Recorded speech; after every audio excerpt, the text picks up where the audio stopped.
Hey YouTube, this is Julian. It's been 5.5 months since my last video, so a lot has changed in that time. I apologize, life just gets in the way sometimes. When I last shot that video, which was back in February, I was 4.5 months on T. Today is my 10-month date, so we're getting close to a year already, which is pretty incredible.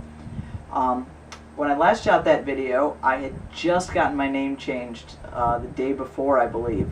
So that was very new. I had no documentation at all yet. And in the following week, I did exactly as I'd said I was. I went to Social Security, got that changed, got my driver's license changed at the DMV. And the beauty of living in a small town is you can do both of those things in the same day. Pretty darn incredible. So I now, at this point, hang on a second. Have a wallet full of new cards and ID. Everything says Julian on it, and it's pretty darn fabulous. Which includes my driver's license, and even more importantly, my passport. And the great thing about both of these documents is they have me as male. That's really important because in New York State you can't change your birth certificate without bottom surgery, which, you know, if that happens, it's a long way off. I have no specific plans for it. But legally, I am mostly male due to our twisted system here. Social Security is still female. Birth certificate, as I mentioned, is still female. Driver's license, passport, male. Those are the documents you usually need to use. Physical changes in the past 5.5 months. You may be able to tell my voice has dropped a good bit more. It's really settled down now, though. It's been pretty much at this level for a few months. Doesn't break too often, does occasionally. I still can't sing very well, but in general the voice is fairly consistent and I'm pretty good with this. I am completely 100% read as male. I work in retail and I'm always being called sir, dude, bro, guy, you know, the whole panoply of male. Oh god, now we're laughing here. Okay. Maybe I can edit this, maybe not. Anyhow, I'm consistently read as male. As you can see, I have a little bit more facial hair than I did the last time around. I decided to stop shaving the mustache and goatee. Well, not even a goatee yet. Someday I'll have a goatee. But this is my facial hair. It's fun for now. We'll see how long I keep it. Other than that, I have stuff growing in on the sides, but it's nothing worth saving. It's usually just a little bit of scruff. So I do need to shave regularly, but nothing to display there. Other than that, I've got hair growing everywhere, my arms a little bit, primarily my legs, which I believe my helpful camera person is zooming out to show you all now. All the way around my calves, it's growing all the way around my thighs now, and I think in a year or two I'm going to be a fairly hairy guy. So since Leah has conveniently zoomed down, I can show you some muscle definition I have.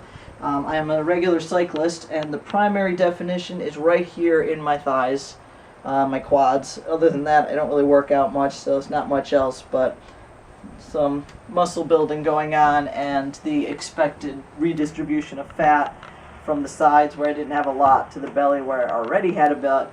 So that's what we expect, and things are going as progressed. You can also clearly see the differences in my facial structure since February. And look at those old videos and say, wow, look at the difference. Much wider jaw structure and just rounder face in general. Maybe not rounder, squarer, that's the word. So those are the primary physical changes. You know, the major stuff happens early on and now it's a slower progression, but I'm very happy with the way I look and how things are going. The really big news is, I mentioned in a much earlier video that I had scheduled my top surgery with Dr. Brownstein. Well, that is happening in 9 days, a week from this coming Tuesday. So we're headed out to California for that very soon, and I'm really, really excited. With that in mind, I'm trying to get the insurance to cover some portion of it. My insurance plan says that they do it on a case-by-case basis, which is better than no, we won't cover it at all, but I'm not 100% sure whether they'll cover it or not, waiting to hear back from them. But my doctor sent them a note in support, and it has the funniest line in it ever. It says, he is progressing nicely with his gender transition. He does, however, have fairly large breasts, which he would like to have removed, which is just so true and so absolutely hilarious that I wanted to share that.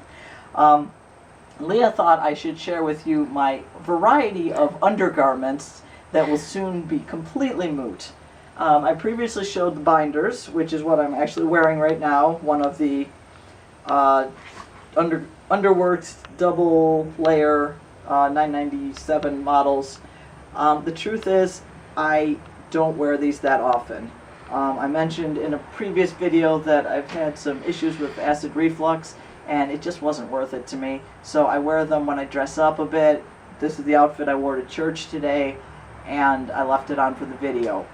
When I'm going out in general, especially on my bike, which is how I get most places, I wear Champion sports bra.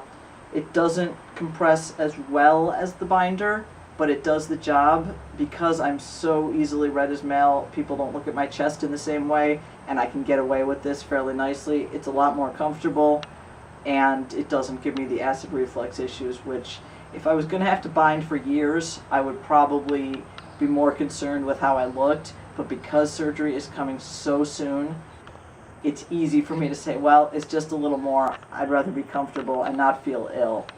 So I really feel for all you guys out there who have surgery not in your immediate future and need to keep binding. The last bra is a bra, and I'm embarrassed to say, yes, I still do wear this.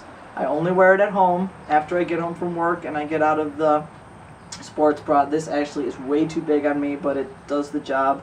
I bought these when I weighed a bit more. They do just what I need them to do without pain, and right now that's important to me. So that is the undergarment situation. We've got surgery coming up, like I said, in 9 days. We're traveling in less than a week out to California for this, and definitely we're going to try and make some videos while we're out there, especially post-surgery.